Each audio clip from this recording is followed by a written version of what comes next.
La vida cristiana normal. Por Watchman Nee. Pero, te preguntarás, ¿qué significa en la práctica para nosotros salir a la luz? ¿Cómo funciona? ¿Cómo vemos la luz en su luz? Aquí nuevamente el salmista viene en nuestra ayuda. La exposición de tus palabras alumbra, da entendimiento a los simples, Salmos 119-130. En las cosas espirituales todos somos simples. Dependemos de Dios para que nos dé entendimiento, y esto es especialmente cierto en lo que respecta a nuestra verdadera naturaleza. Y es aquí donde opera la palabra de Dios. En el Nuevo Testamento, el pasaje que dice esto más claramente es la epístola a los Hebreos. La palabra de Dios es viva y eficaz, y más cortante que cualquier espada de dos filos, y penetrante hasta dividir el alma y el espíritu, de las coyunturas y de los tuétanos, y rápido para discernir los pensamientos y las intenciones del corazón. Y no hay criatura que no sea manifiesta ante sus ojos, sino que todas las cosas están desnudas y abiertas ante los ojos de aquel a quien tenemos que tratar. Hebreos 4:12-13.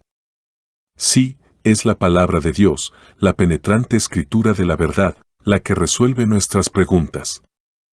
Es aquello que discierne nuestros motivos y define para nosotros su verdadera fuente en alma o espíritu. Con esto creo que podemos pasar del lado doctrinal al práctico. Estoy seguro de que muchos de nosotros vivimos con bastante honestidad ante Dios. Hemos estado progresando y no sabemos que nos pase nada malo. Entonces, un día, a medida que avanzamos, encontramos el cumplimiento de esa palabra, la exposición de tus palabras alumbra. Algún siervo de Dios ha sido utilizado por Él para confrontarnos con su palabra viva, y esa palabra ha hecho entrada en nosotros. O tal vez nosotros mismos hemos estado esperando delante de Dios y, ya sea desde nuestra memoria de las Escrituras o desde la página misma, su palabra ha llegado a nosotros con poder. Entonces es cuando vemos algo que nunca antes habíamos visto. Estamos condenados.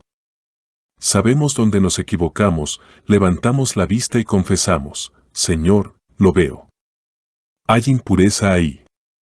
Hay mezcla. Qué ciego estaba. Imagínese que durante tantos años me he equivocado en eso y nunca me he dado cuenta. La luz entra y vemos la luz. La luz de Dios nos lleva a ver la luz que nos concierne a nosotros mismos, y es un principio permanente que todo conocimiento de uno mismo llega a nosotros de esa manera. Puede que no siempre sean las Escrituras. Algunos de nosotros hemos conocido a santos que realmente conocieron al Señor, y al orar con ellos o hablar con ellos, en la luz de Dios que irradia de ellos, hemos visto algo que nunca antes habíamos visto. He conocido a una de ellas, que ahora está con el Señor, y siempre pienso en ella como una cristiana iluminada. Si entraba en su habitación, inmediatamente tenía un sentimiento de Dios. En aquellos días yo era muy joven y llevaba aproximadamente 2 años convertido, y tenía muchos planes, muchos pensamientos hermosos, muchos esquemas para que el Señor los sancionara. 101 cosas que pensé que serían maravillosas si se hicieran. Todo llevado a buen término. Con todas estas cosas acudí a ella para tratar de persuadirla, para decirle que esto o aquello era lo que debía hacer. Antes de que pudiera abrir la boca, ella simplemente decía unas pocas palabras de una manera bastante normal. Amaneció la luz. Simplemente me avergonzó. Mi hacer fue todo tan natural, tan lleno de hombre. Algo pasó. Me llevaron a un lugar donde podía decir, Señor, mi mente está puesta solo en actividades creaturales, pero aquí hay alguien que no está interesado en ellas en absoluto. Ella tenía un solo motivo, un deseo, y era Dios. Escritas en el frente de su Biblia estaban estas palabras, Señor, no quiero nada para mí. Sí, ella vivió solo para Dios, y donde ese es el caso, encontrarás que esa persona está bañada en luz, y que esa la luz ilumina a los demás. Ese es un verdadero testimonio. 16. La luz tiene una ley, brilla donde quiera que sea admitida. Ese es el único requisito. Podemos excluirlo de nosotros mismos, no teme a nada más. Si nos abrimos a Dios, Él nos revelará. El problema surge cuando tenemos áreas cerradas, lugares bloqueados y bloqueados en nuestro corazón, donde pensamos con orgullo que tenemos razón. Nuestra derrota reside entonces no solo en estar equivocados, sino en no saber que estamos equivocados. Lo malo puede ser una cuestión de fuerza natural, su ignorancia es una cuestión de luz. Puedes ver la fuerza natural en algunos, pero ellos mismos no pueden verla. Necesitamos ser sinceros y humildes y abrirnos ante Dios. Los que están abiertos pueden ver. Dios es luz y no podemos vivir en su luz y carecer de comprensión. Digamos nuevamente con el salmista, envía tu luz y tu verdad, que me guíen, Salmo 43:3. Alabamos a Dios porque el pecado se está dando a conocer a los cristianos hoy más que hasta ahora. En muchos lugares los ojos de los cristianos se han abierto para ver que la victoria sobre los pecados, como elementos, es importante en la vida cristiana y, en consecuencia, muchos están caminando más cerca del Señor en busca de liberación y victoria sobre ellos. Alabado sea el Señor por cualquier movimiento hacia Él mismo, cualquier movimiento de regreso a la verdadera santidad ante Dios. Pero eso no es suficiente. Hay una cosa que debe ser tocada, y es la vida misma del hombre, no simplemente sus pecados. La cuestión de la personalidad del hombre, de su poder anímico, es el meollo de la cuestión. Hacer que la cuestión de los pecados lo sea todo es todavía estar en la superficie. La santidad, si solo se miran los pecados, es todavía algo externo, todavía superficial. Aún no habéis llegado a la raíz del mal. Adán no dejó que el pecado entrara en el mundo al cometer un asesinato. Eso vino después. Adán dejó entrar el pecado al elegir que su alma se desarrollara hasta un lugar donde pudiera vivir solo, apartado de Dios. Por lo tanto, cuando Dios consiga una raza de hombres que serán para su gloria y que serán su instrumento para cumplir su propósito en el universo, serán un pueblo cuya vida, sí, cuyo mismo aliento, dependerá de Él. Él será para ellos el árbol de la vida. Lo que siento cada vez más necesidad en mí mismo, y lo que siento que todos nosotros, como hijos del Señor, necesitamos buscar de Dios, es una verdadera revelación de nosotros mismos. Repito que no quiero decir que debamos estar constantemente mirándonos a nosotros mismos y preguntándonos, ahora bien, ¿es esto alma o es espíritu? Eso nunca nos llevará a ninguna parte, es oscuridad. No, las Escrituras nos muestran cómo los santos llegaron al conocimiento de sí mismos. Siempre fue por la luz de Dios, y esa luz es Dios mismo. Isaías, Ezequiel, Daniel, Pedro, Pablo, Juan, todos llegaron a conocerse a sí mismos porque el Señor apareció sobre ellos, y ese destello trajo revelación y convicción. Isaías 6:5, Ezequiel 1:28, Daniel 10:8, Lucas 22:61-62, Hechos 9:3-5, Apocalipsis 1:17. Nunca podremos conocer el odio del pecado y el odio de nosotros mismos a menos que haya ese destello de Dios sobre nosotros. No hablo de una sensación sino de una revelación interna del Señor mismo a través de su palabra. Hace por nosotros lo que la doctrina por sí sola nunca puede hacer. Cristo es nuestra luz. Él es la palabra viva, y cuando leemos las Escrituras, esa vida en Él trae revelación. La vida era la luz de los hombres, Juan 1:4. Tal iluminación tal vez no llegue a nosotros de una vez, sino gradualmente, pero será cada vez más claro y escrutador, hasta que nos veamos a nosotros mismos a la luz de Dios y desaparezca toda nuestra confianza en nosotros mismos. Porque la luz es la cosa más pura del mundo. Limpia. Esteriliza. Mata lo que no debería estar ahí. En su resplandor, La división de las coyunturas y los tuétanos se convierte para nosotros en un hecho y no en una mera enseñanza.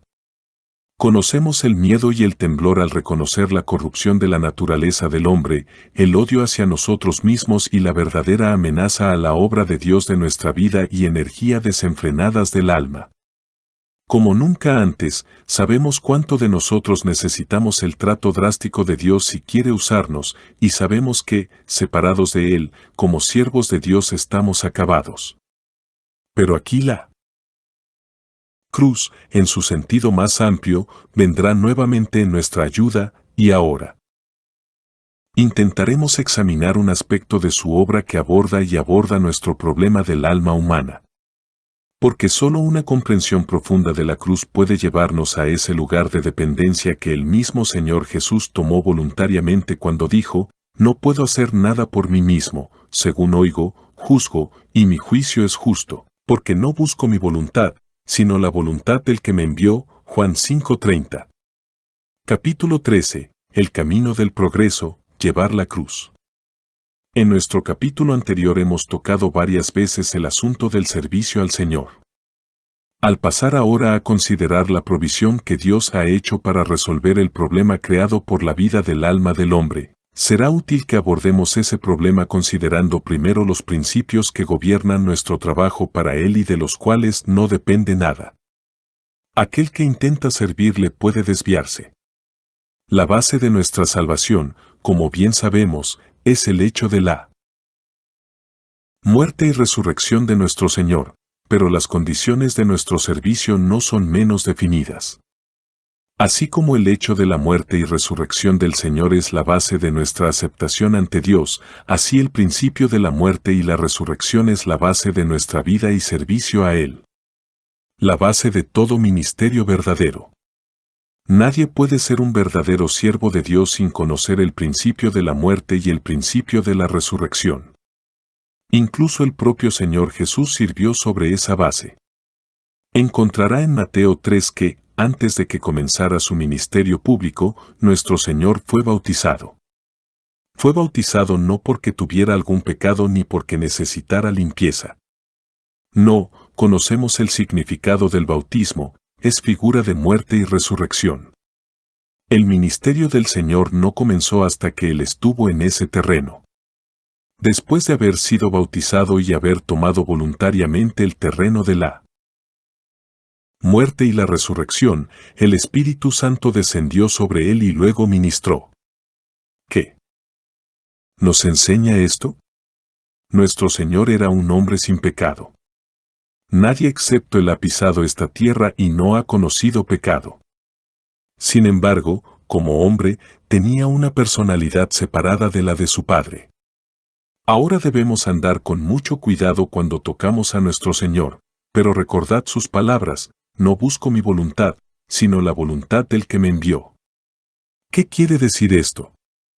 Ciertamente no significa que el Señor no tuviera voluntad propia. Tenía voluntad, como lo demuestran sus propias palabras.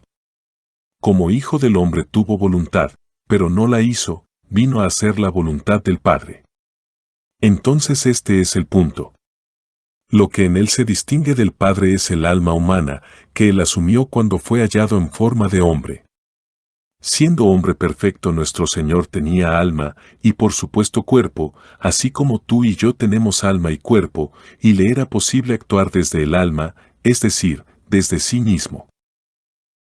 Recuerde que inmediatamente después del bautismo del Señor, y antes de que comenzara su ministerio público, vino Satanás y lo tentó.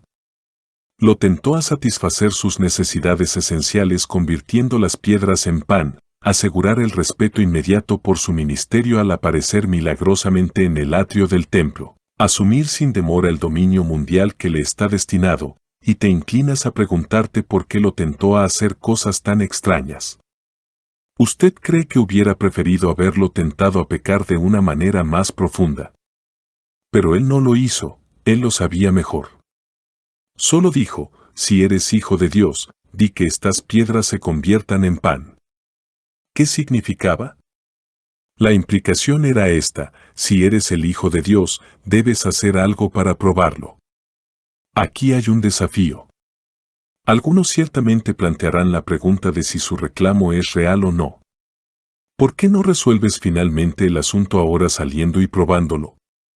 Todo el objetivo sutil de Satanás era lograr que el Señor actuara por sí mismo, es decir, desde el alma, y, por la postura que adoptó, el Señor Jesús repudió absolutamente tal acción. En Adán, el hombre había actuado por sí mismo, apartado de Dios. Esa fue toda la tragedia del jardín. Ahora bien, en una situación similar el Hijo del Hombre toma otro terreno. Más tarde él lo define como su principio básico de vida, y me gusta la palabra griega, el Hijo nada puede hacer por sí mismo, Juan 5:19. Esa negación total de la vida del alma iba a regir todo su ministerio. Así que podemos decir con seguridad que toda la obra que el Señor Jesús hizo en la tierra, antes de su muerte real en la cruz, se hizo con el principio de la muerte en la cruz y la resurrección como base, aunque como un evento real el Calvario todavía yacía en el futuro. Todo lo que hizo fue sobre esa base. Pero si esto es así, si el Hijo del Hombre tiene que pasar por la muerte y la resurrección, en figura y en principio, para poder trabajar, podemos hacer de otra manera. Seguramente ningún siervo del Señor puede servirle sin conocer el funcionamiento de ese principio en su vida. Por supuesto, está fuera de discusión. El Señor dejó esto muy claro a sus discípulos cuando los dejó. Había muerto y resucitado, y les dijo que esperaran en Jerusalén hasta que el Espíritu viniera sobre ellos. Ahora bien, ¿qué es este poder del Espíritu Santo, este poder de lo alto del que habló? Es nada menos que la virtud de su muerte, resurrección y ascensión. Para usar otra figura, el Espíritu Santo es el vaso en quien se depositan todos los valores de la muerte, resurrección y exaltación del Señor, para que sean traídos a nosotros. Él es quien contiene esos valores y los mediatiza a los hombres. Esa es la razón por la cual el Espíritu no podía ser dado antes de que el Señor hubiera sido glorificado. Solo entonces podría descansar sobre hombres y mujeres para que pudieran testificar, y sin los valores de la muerte y resurrección de Cristo no es posible tal testimonio. Si volvemos al Antiguo Testamento encontramos lo mismo allí. Les remito a un pasaje familiar del capítulo 17 de Números. El asunto del ministerio de Aarón ha sido cuestionado. Hay una duda entre el pueblo sobre si Aarón es verdaderamente el elegido de Dios. Han abrigado sospechas y, en efecto, han dicho, si ese hombre es ordenado por Dios o no, no lo sabemos, y por eso Dios se propone probar quién es su siervo y quién no. ¿Cómo lo hace? 12 varas muertas son puestas delante del Señor en el santuario, frente al testimonio, y permanecen allí por una noche. Luego, por la mañana, el Señor indica a su ministro escogido por la vara que brota, florece y da fruto. Todos sabemos el significado de eso. La vara que brota habla de resurrección. Es la muerte y la resurrección lo que marca el ministerio reconocido por Dios. Sin eso no tienes nada. El brote de la vara de Aarón demostró que él tenía una base verdadera, y Dios solo reconocerá como sus ministros a aquellos que, a través de la muerte, hayan llegado a la tierra de la resurrección. Hemos visto que la muerte del Señor obra de diferentes maneras y tiene diferentes aspectos.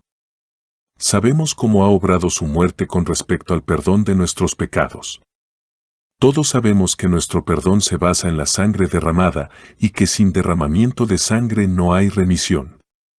Luego hemos ido más allá y en Romanos 6 hemos visto cómo la muerte actúa para enfrentar el poder del pecado. Hemos aprendido que nuestro viejo hombre ha sido crucificado para que en adelante no sirvamos al pecado, y hemos alabado al Señor porque también aquí su muerte ha obrado para nuestra liberación. Más adelante surge aún la cuestión de la voluntad humana y la necesidad de la consagración es evidente, y encontramos que la muerte actúa de esa manera para generar en nosotros la voluntad de abandonar nuestra propia voluntad y obedecer al Señor. Esto constituye ciertamente un punto de partida para nuestro ministerio, pero todavía no toca el meollo de la cuestión. Puede que aún exista falta de conocimiento de lo que se entiende por alma. Luego se nos presenta otra fase en Romanos 7 donde está a la vista la cuestión de la santidad de vida, una santidad viva y personal. Allí encuentras a un verdadero hombre de Dios tratando de agradar a Dios en justicia, y él queda bajo la ley y la ley lo descubre.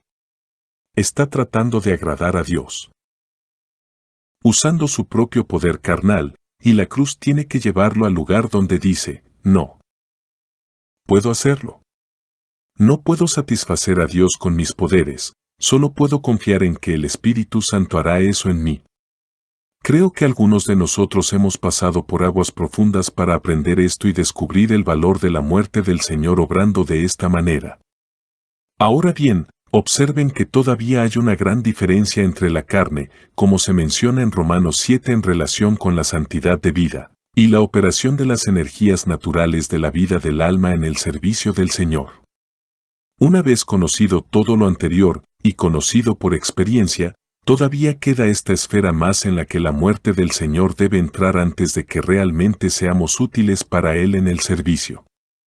Incluso con todas estas experiencias, todavía no estamos seguros para que Él nos use hasta que esto se efectúe en nosotros. ¿Cuántos siervos de Dios son utilizados por Él, como decimos en China, para construir 12 pies de muro, solo que, cuando lo han hecho, lo derriban ellos mismos derribando 15 pies? Somos utilizados en cierto sentido, pero al mismo tiempo destruimos nuestro propio trabajo y a veces también el de los demás, porque hay en algún lugar algo no resuelto por la cruz. Ahora tenemos que ver cómo el Señor se ha propuesto tratar con el alma y, más particularmente, cómo esto toca la cuestión de nuestro servicio a Él. El funcionamiento subjetivo de la cruz. Debemos tener ante nosotros ahora 4 pasajes de los Evangelios. Ellos son Mateo 10:34 a 39, Marco 8:32 a 35, Lucas 17:32 a 34 y Juan 12:24-26. Estos 4 pasajes tienen algo en común. En cada uno de ellos el Señor mismo nos habla acerca de la actividad del alma del hombre, y en cada uno se aborda un aspecto o manifestación diferente de la vida del alma. En estos versículos Él deja muy claro que se puede tratar con el alma del hombre de una manera y solo de una, y esta es llevando la cruz diariamente y siguiéndolo. Como acabamos de ver, la vida del alma o vida natural que aquí tenemos a la vista es algo más que lo que tenemos en los pasajes que tratan del viejo hombre o la carne. Hemos tratado de dejar bastante claro que, con respecto a nuestro viejo hombre, Dios enfatiza lo que ha hecho una vez para siempre al crucificarnos con Cristo en la cruz. Hemos visto que 3 veces en la epístola a los Gálatas se hace referencia al aspecto crucificante de la cruz como algo consumado, y en Romanos 6:6 tenemos la declaración clara de que nuestro viejo hombre fue crucificado, que, si el tiempo de la palabra significa algo, bien podríamos parafrasear, nuestro viejo hombre ha sido crucificado definitiva y para siempre. Es algo que se hace, que debe ser captado por la revelación divina y luego apropiado por la fe. Pero hay otro aspecto de la cruz, a saber, el que implica la expresión llevar su cruz cada día, que ahora tenemos ante nosotros. La cruz me ha llevado, ahora debo soportarlo, y llevar la cruz es algo interno. Esto es lo que queremos decir cuando hablamos de la operación subjetiva de la cruz. Además es un proceso diario, es seguirle paso a paso. Es esto lo que ahora se nos presenta en relación con el alma, y notemos que el énfasis aquí no es exactamente el mismo que con el viejo hombre. No tenemos aquí la crucifixión del alma misma, en el sentido de que nuestros dones y facultades naturales, nuestra personalidad y nuestra individualidad deban ser desechados por completo. Si fuera así, difícilmente se podría decir de nosotros, como ocurre en Hebreos 10:39, que debemos tener fe para la salvación del alma. Compárese con 1 Pedro 1:9, Lucas 21:19. No perdemos nuestra alma en este sentido, porque hacerlo sería perder nuestra existencia individual por completo. El alma todavía está allí con sus dones naturales, pero la cruz pesa sobre ella para llevar a la muerte esos dones naturales, para ponerles la marca de su muerte, y luego, según le plazca a Dios, para devolvérselos. Nosotros en resurrección. Es en este sentido que Pablo, escribiendo a los filipenses, expresa el deseo de conocerle y el poder de su resurrección y la participación de sus padecimientos, llegando a ser semejante a su muerte, Filipenses 3:10. La marca de la muerte está sobre el alma todo el tiempo para llevarla al lugar donde siempre está subordinada al espíritu y nunca se afirma de manera independiente. Solo la cruz, obrando de tal manera, podía hacer que un hombre del calibre de Pablo, y con los recursos naturales insinuados en Filipenses 3, desconfiara tanto de su propia fuerza natural que pudiera escribir a los Corintios: me propuse no sabemos nada entre vosotros, excepto Jesucristo, y este crucificado. Y estuve con vosotros en debilidad, en temor y en mucho temblor. Y mi palabra y mi predicación no fueron con palabras persuasivas de sabiduría, sino con demostración del Espíritu y de poder, para que vuestra fe no esté fundada en la sabiduría de los hombres, sino en Él. Poder de Dios, 1 Corintios 2:2, 2:5. El alma es la sede de los afectos, y que gran parte de nuestras decisiones y acciones están influenciadas por estos.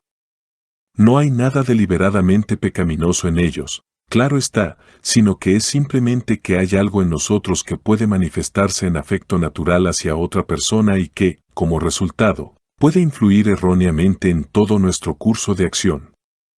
Así, en el primero de los 4 pasajes que tenemos ante nosotros, el Señor tiene que decir: el que ama a padre o madre más que a mí, no es digno de mí, y el que ama a hijo o hija más que a mí, no es digno de mí. Y el que no toma su cruz y sigue en pos de mí, no es digno de mí. Mateo 10:37-38. Observas que seguir al Señor en el camino de la cruz se nos presenta como su camino normal y único para nosotros. ¿Qué sigue inmediatamente? El que encuentra su alma, la perderá, y el que pierda su alma por mí, la encontrará. Mateo 10:39. El peligro secreto reside en esa acción sutil de los afectos para desviarnos del camino de Dios, y la clave del asunto es el alma. La cruz tiene que lidiar con eso. Tengo que perder mi alma en el sentido en que el Señor quiso decir esas palabras y que aquí buscamos explicar. Algunos de nosotros sabemos bien lo que significa perder el alma. Ya no podemos cumplir su deseo, no podemos ceder ante ello, no podemos gratificarlo, esa es la pérdida del alma. Estamos pasando por un proceso doloroso para desalentar lo que el alma pide. Y muchas veces tenemos que confesar que no es ningún pecado definido el que nos impide seguir al Señor hasta el fin. Estamos detenidos por algún amor secreto en algún lugar, algún afecto perfectamente natural que desvía nuestro rumbo. Sí, el afecto juega un papel muy importante en nuestras vidas y la cruz tiene que entrar allí y hacer su obra. Luego pasamos a la referencia en Marcos capítulo 8. Creo que ese es un pasaje muy importante.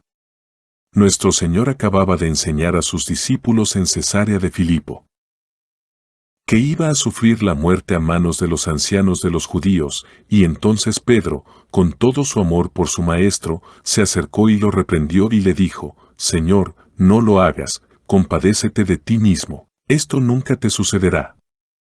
Por su amor al Señor, le suplicó que se perdonara, y el Señor reprendió a Pedro, como reprendería a Satanás, por preocuparse por las cosas de los hombres y no por las cosas de Dios. Y luego se pronunció una vez más la palabra a todos los presentes: si alguno quiere venir en pos de mí, niéguese a sí mismo, tome su cruz y sígame. Porque cualquiera que quiera salvar su alma, la perderá, y cualquiera que pierda su alma por causa de mí y del Evangelio, la salvará. Marcos 8:34-35. Toda la cuestión en cuestión es nuevamente la del alma, y aquí se trata particularmente del deseo del alma de autoconservación. Existe esa operación sutil del alma que dice, si se me permitiera vivir, haría cualquier cosa, estaría dispuesto a cualquier cosa, pero hay que mantenerme con vida. Ahí tienes el alma casi pidiendo ayuda a gritos. Ir a la cruz, ser crucificado, oh, eso es realmente demasiado. Ten piedad de ti mismo, lástima de ti mismo. ¿Quieres decir que vas contra ti mismo y vas con Dios? Asamblea en Santo Domingo Este. Escrito por el hermano Watchman Nee en el año 1951. Para más información comuníquese con este número de WhatsApp. 1-829-747-1995.